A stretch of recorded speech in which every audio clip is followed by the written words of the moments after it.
work. I currently have a bachelor's in secondary mathematics education, the minor in special education, and the autism endorsement. I'm currently working to complete my master's in sports leadership. I'm also an intervention specialist for 7th grade students.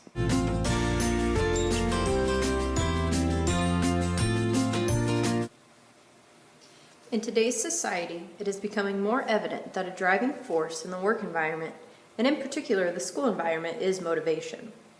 Therefore, educators need to be better equipped in motivating students through an assortment of methods, within and out of the classroom. Ideally, in today's classrooms, students will maintain motivation throughout the duration of the school year, even with a high-rigor curriculum. In reality, teacher motivation and effectiveness are the driving force in student motivation and success. Furthermore, the lack of teachers that are driven to motivate students while working through the material they must cover is a disturbingly low number, which is a direct correlation to the academic numbers produced. One possible solution to this problem is to offer classes and professional development opportunities on site for educators to further their knowledge base on how to keep students motivated, as student motivation oftentimes goes hand in hand with student success. The purpose of this study is to investigate the effects of motivation in the classroom, particularly how to maintain motivation within students. In doing this, the study will first look at the different forms of motivation. Second, decipher what are the driving forces in motivation. Third, discuss instructional techniques that will foster classroom motivation. And lastly, introduce the methods used in implementing the study. The methods used for the study include primarily questionnaires, surveys, and observations. To solve the problem of motivation in the classroom, this study will search to find new methods and strategies to implement into the classroom to further foster student motivation. Limitations are present throughout this study in regards to the survey pool and population being limited to a rural area in Ohio. While some of the information can be applied to all populations, this subgroup may limit the final results. However, the population surveyed and observed throughout this study was set prior to finalizing questionnaires and key observational points by the study panel. Therefore, the sample is typical of the total population of high school students living in a rural area.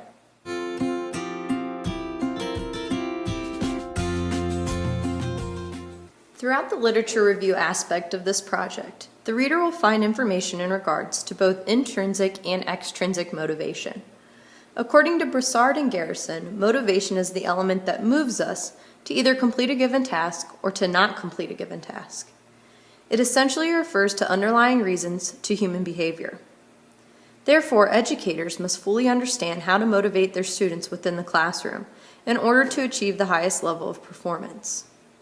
The literature review then looks at all aspects that drive motivation, including one's ability to do a task, one's willingness to do a task, and one's understanding of what has to be accomplished in order to complete the task successfully.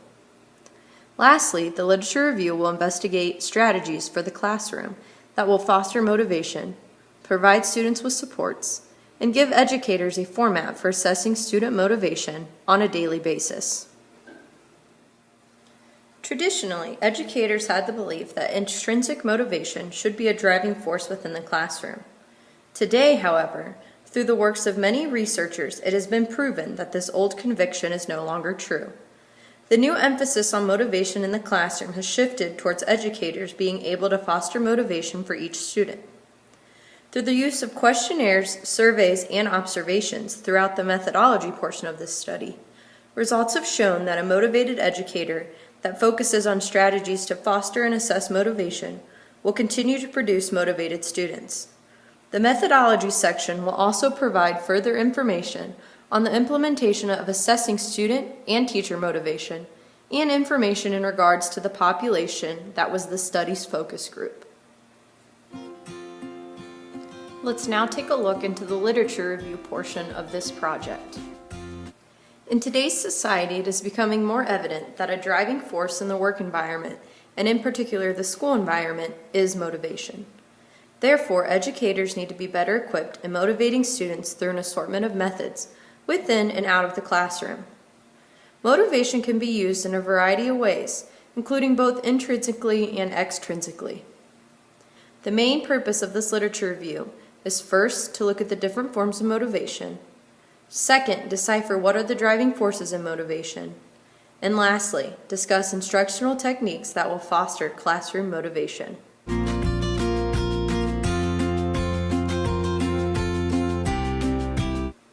According to Broussard and Garrison, motivation is the element that moves us to either complete a given task or to not complete a given task. It essentially refers to underlying reasons to human behavior. Sir Ken Robinson elaborates even further on this definition by stating that creativity is a driving force in what motivates an individual. If a company wants to keep its employees motivated, they must first establish basic needs, such as salary. If the worry of salary is taken off the table, then the company has a more than average chance of continuing to keep the employees motivated because of the fact that money is no longer the driving force in the motivation. Furthermore, this concept can easily be applied in today's school systems. The idea of intrinsic and extrinsic motivators within the classroom is a concept that is no longer original when discussing educational strategies. Rewards and consequences, also known as carrots and sticks throughout Daniel Pink's work, are established in humans as young as infancy and are continued throughout the course of life, in school, work, and even in some cases, retirement. Intrinsic motivation, also known as mastery, involves characteristics that correlate to high ability and control. It is driven by forces such as personal enjoyment, interest, or pleasure over given tasks. According to the research done by Deci and Associates, intrinsic motivation energizes and sustains activities through the spontaneous satisfaction inherent in effective volition action. It is manifest in behaviors such as play, exploration, and challenge seeking that people often do for external rewards. The main facet of intrinsic motivation is in the belief that effort put towards a given task will then increase a person's ability and control when implementing task analysis and planning prior to completion of the given task. Intrinsic motivation within the classroom plays a crucial role in our academic systems today due to the positive impact it plays on students' academic achievement. When it comes to results regarding learning outcomes, it has been stated that intrinsic motivation has a larger impact than extrinsic motivation of student achievement. It has also been reported through Broussard and Garrison's research that females typically are less intrinsically motivated than males. Extrinsic motivation is most commonly defined as any force that motivates an individual to complete a task other than for personal benefit. For example, rewards in the educational system, monetary rewards, or even compliments can be used for extrinsic motivation. However, it has been reported time and time again that extrinsic motivators tend to lose their significance when implemented continuously. Pink states that oftentimes by implementing an extrinsic motivator into the classroom to acquire students to complete a task, oftentimes a mundane task, will often have negative effects. Once the reward has been given, students will then have the expectation of that reward every time they complete the same task. Through several research procedures found throughout Pink's work, he demonstrates that oftentimes by placing an extrinsic motivator over a task that students actually enjoy intrinsically will in fact lessen students' enjoyment in completing the task. Therefore, it is of utmost importance that when implementing extrinsic rewards into the classroom, educators keep this research in mind as to not diminish students' intrinsic developments.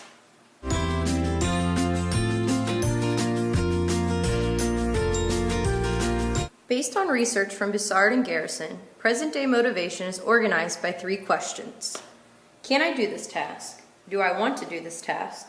And what do I have to do to succeed in this task? It is clear through the works of several other research specialists over this topic that this theory is believed throughout the field. When it comes to driving motivation, rather in the classroom or in the workforce, it is apparent that these 3 questions become a staple in achieving both intrinsic and extrinsic motivation. Can I do this task? Broussard and Garrison discuss the results from those attempting to answer this first question by explaining the importance of self-efficacy.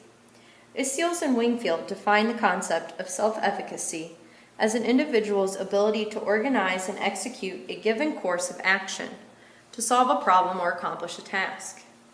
Therefore, self-efficacy plays a major role in regards to an individual's drive or effort to complete a task, and also toward an individual's ability in goal setting.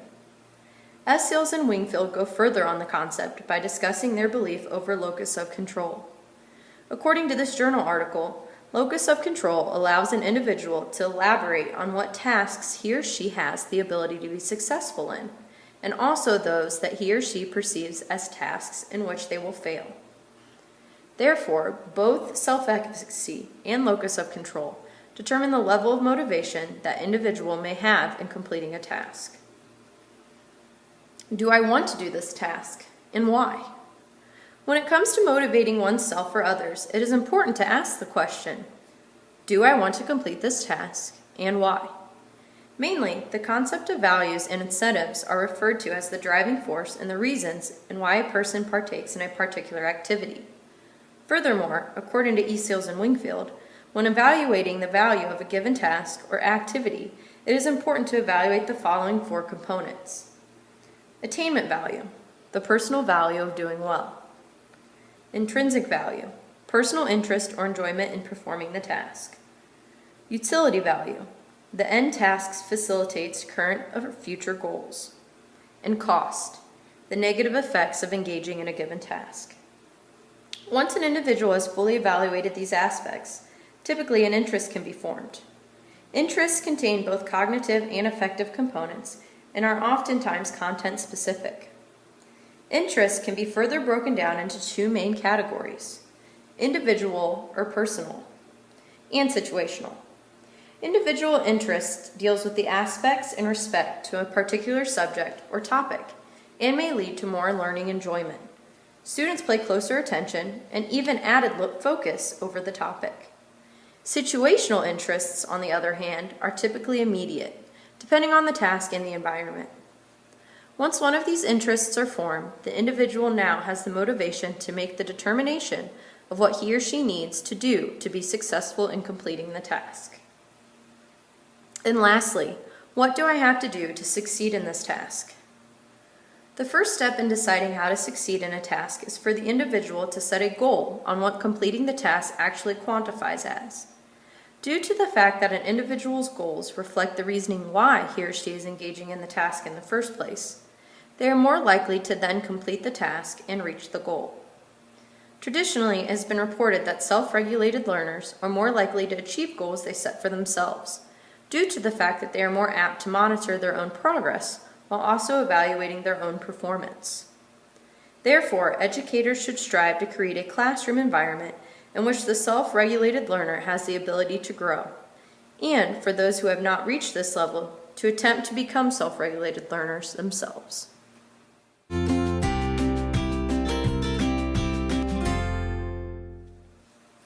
One fact that seems to be no longer up for debate is the notion that motivation plays a direct correlation in students' academic successes and overall quality of their learning outcomes. In particular, intrinsic motivation plays a major impact in younger students' futures. When creating lessons for today's students, it is important to attempt to include both intrinsic and extrinsic motivators throughout the course of the lesson. Intrinsic motivators refer to internal interests the student may have throughout the course of the day, or even in the duration of one subject period. While on the other hand, extrinsic motivators refer to external interests such as rewards or approval when completing the given task.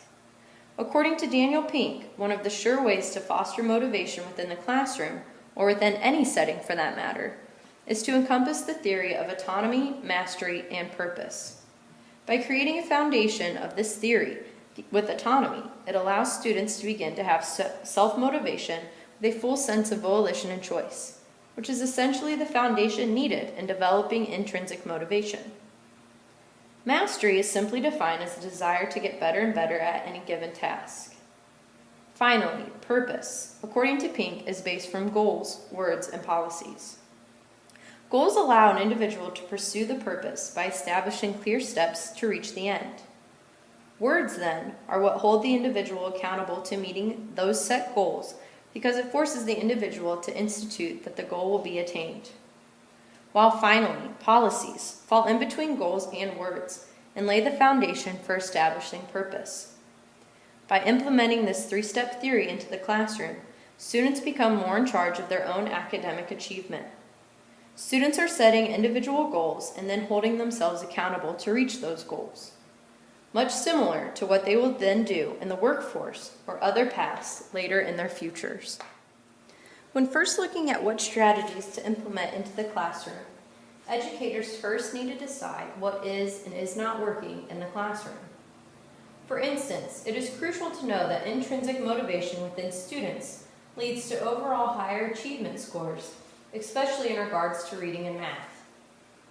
Also, when it comes to implementing teaching strategies into the classroom, it is significant to remember that mastery motivation is correlated in the disciplines of reading and math.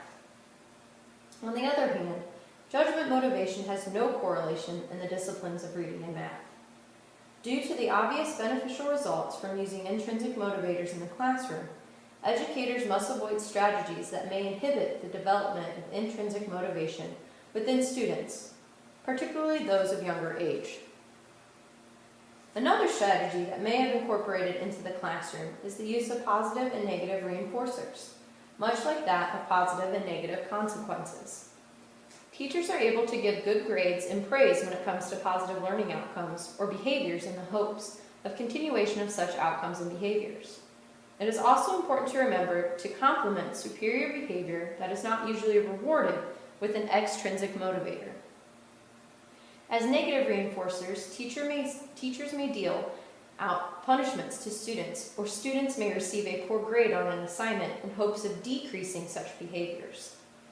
The downfall with this type of strategy, however, is in the notion that not all rewards and punishments are going to be taken in the same light for each individual student. Also, as stated earlier, students may begin to expect rewards for any mundane task if they have already been previously established. One way to eliminate the belief that rewards should be given any time the same task is completed is through the use of now-that statements. The belief in this philosophy is that the student does not know when the reward is going to be given and when the reward is not going to be given. This process is thought to motivate the student to complete any task with the hope that the reward will be given at completion, until the student has developed the concept that finishing the task is the actual reward. One of the most common ways in assessing student motivation is through the adoption of cognitive behavior modification, or CBM. Students are able to monitor motivation through the management of behavior changes based on cognitive processes. Throughout the implementation of CBM, students are the ones taking responsibility for their own learning through monitoring their own behaviors and goals. Once students feel they have reached the goals which they have set for themselves, they then implement rewards for themselves.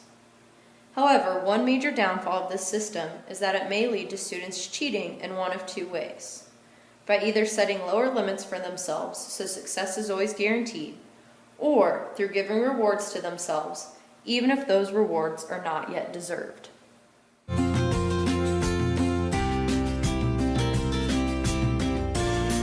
Motivation refers to the underlying behavior that allows individuals to willingly complete a given task.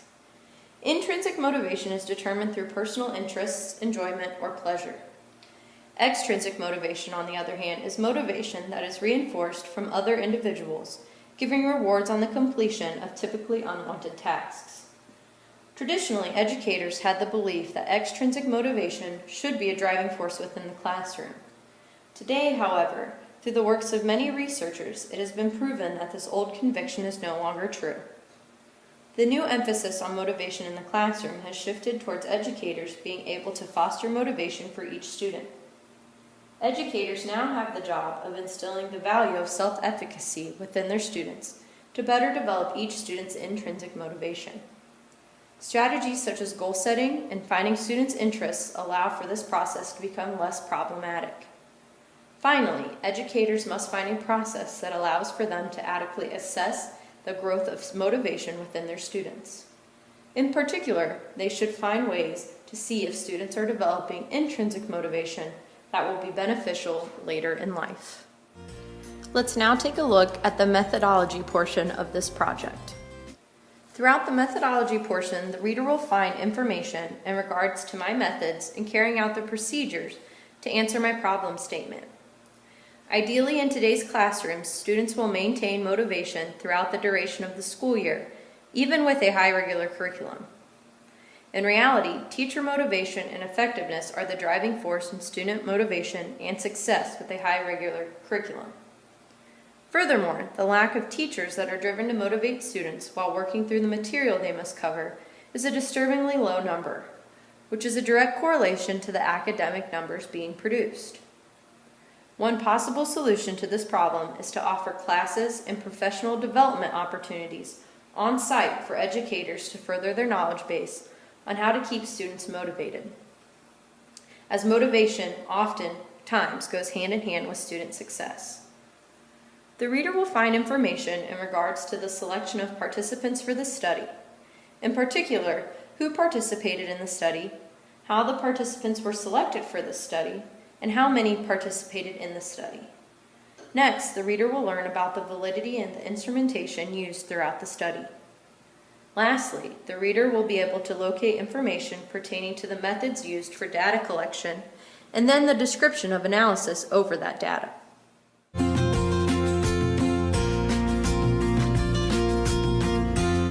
In order to select participants in this study who are representative, sufficiently large, and free of sampling error and bias, those who took part in this study include students from 3 different local high schools. One high school is located on the west side of the city, approximately 2 miles out of city limits. The second high school is located within the city limits, while the third high school is located on the east side of the city, approximately 10 miles out of city limits. Students involved in the study were within the age ranges of 14 to 18 in grades 9 through 12, and included both males and females. While the general population that participated included non-Hispanic whites, some of the students identified as African American, Hispanic, and Asian. In deciding the sampling procedures used within the study, it was determined that stratified random sampling was the best procedure to follow. By using this form of sampling, the study is able to compare the performance of different subgroups within the 3 local area high schools. Lastly, the study needed ample amount of students to gather enough data about motivation within the 3 high schools. With that in mind, the study focused on correlation research, which emphasizes the use of roughly 100 to 200 students within the sample. By focusing on correlation research, the study is now able to gather significant data in regards to all subgroups within the 3 local area high schools.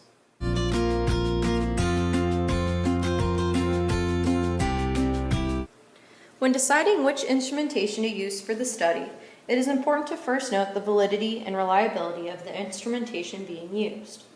Validity includes both content, the degree to which an instrument measures an intended content area, and criterion-related validity, predictive in this case, which is to the degree in which a test can predict how well individuals will do in a future situation.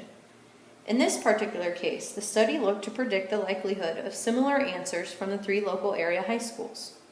By using the same formats throughout the study at different settings, the reliability of the instrumentation was set high due to the level of consistency. After several debates, the study focused primarily on qualitative instrumentation. One main instrumentation used throughout the study was the use of interviews that had a set of questions developed prior to the interview, but also allowed for follow-up questions to develop as the interview took place. The study also focused on participant observations in which the teacher attempted to collect data throughout the class period, monitoring student motivation and participation throughout daily lessons. Non-participant observations also took place, in which those working on the study monitored student participation through classroom observation in the back of the classroom on randomly selected dates and class periods.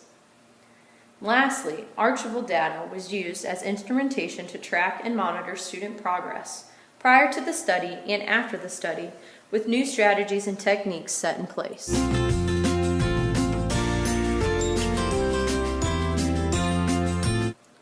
Prior to collecting any data from the students and staff, waivers and consent forms were sent to each participant. Students had to have parent permission to participate in the study, while staff had to sign consent forms. Once forms had been collected and the study had an exact amount of students and staff participating, the preliminary questionnaires had to be developed. After the questionnaires were finalized and issued to the participants, data were collected and then used to develop the information that would need to be gathered through the non-participant and participant observations. During the data collection process, participants were asked to fill out the preliminary questionnaires, honestly.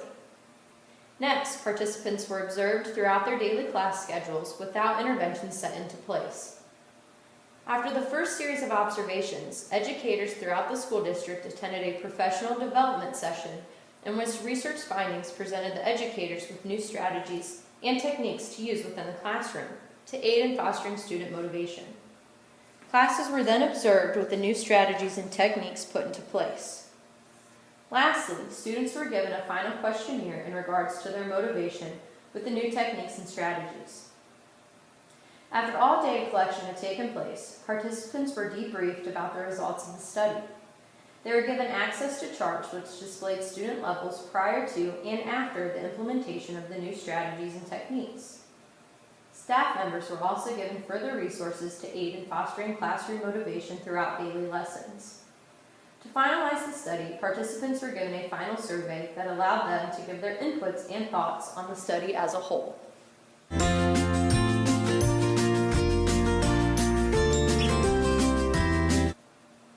to the fact that this study was based primarily on observations and questionnaires, no major multiple comparison tests were needed throughout the analysis of the data. Rather, the data from the 3 local area high schools was collected and analyzed first as a group, then by school, then broken down into further subgroups. This allowed for the study to see trends within the larger group as a whole and within the subgroups from each of the high schools. The constant variable throughout the study was the use of the same questionnaire and basic information for the observer to be looking for in the classroom. This allowed for the data to not be biased, but did involve a human component in the observer.